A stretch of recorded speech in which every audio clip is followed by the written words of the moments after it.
morning, guys. Ash here with Say by Salvation. This morning we're going to be reading chapter 46 and 47 in the book of Ezekiel, and then we'll have one chapter left tomorrow to do.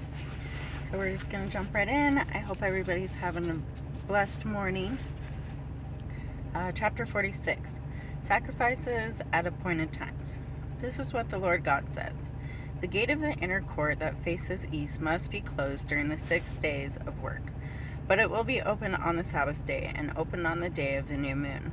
The prince should enter from the outside by way of the gate's portico and stand at the doorpost of the gate while the priest sacrifices his burnt offerings and fellowship offering.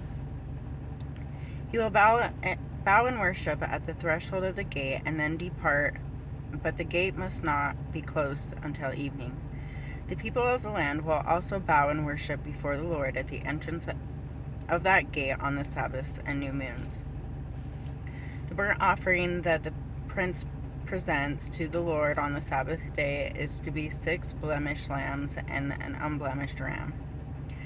The grain offering will be half a bushel with the ram, and the grain offering will be with the lambs. And the grain offering with the lambs will be whatever he wants to give, as well as a gallon of oil for every half bushel. On the day of the new moon, the burnt offering is to be a young unblemished bull, as well as 6 lambs and a ram without blemish. He will provide a grain offering of half a bushel with a bull, half a bushel with a ram, and whatever he can afford with the lambs, together with a gallon of oil for every half bushel. When the prince enters, he must go in by way of the gate's portico and go out the same way. When the people of the land come before the Lord at the appointed times, whoever enters by way of the north gate to worship must go out by the way of the south gate, and whoever enters the way of the south gate must go out by way of the north gate. No one must return through the gate by which he entered, but must go out by the opposite gate. When the people enter, the prince will enter with them, and when they leave, he will leave.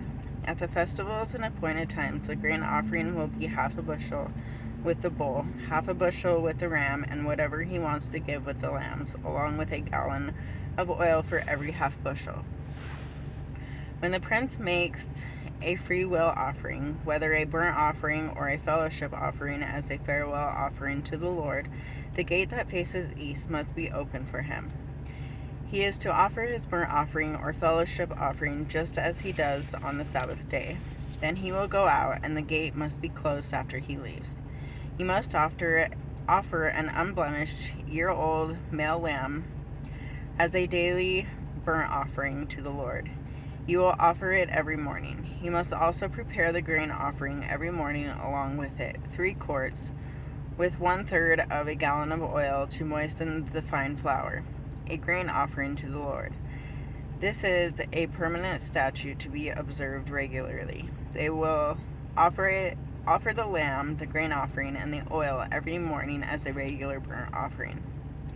Transfer of royal lands. This is what the Lord God says. If the prince gives a gift to each of his sons as their inheritance, it will belong to his sons. It will become their property by inheritance. But if he gives a gift from his inheritance to one of his servants, it will belong to that servant until a year of freedom. Then it will revert to the prince. His inheritance belongs only to his sons. It is theirs.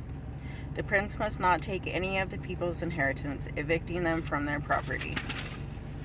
He is to provide an inheritance for his sons from his own property, so that none of my people will be displaced from his own property.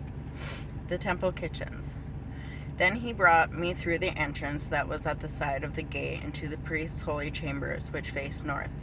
I saw a place there at the far eastern end. He said to me, "This is the place where the priests will boil the restitution offering and the sin offering, and where they will bake the grain offering, so that they do not bring them into the outer court and transmit holiness to the people."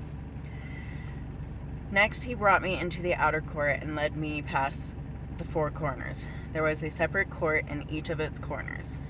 In the 4 corners of the outer court there were enclosed courts. feet along, or 70 feet long by 52.5 feet wide.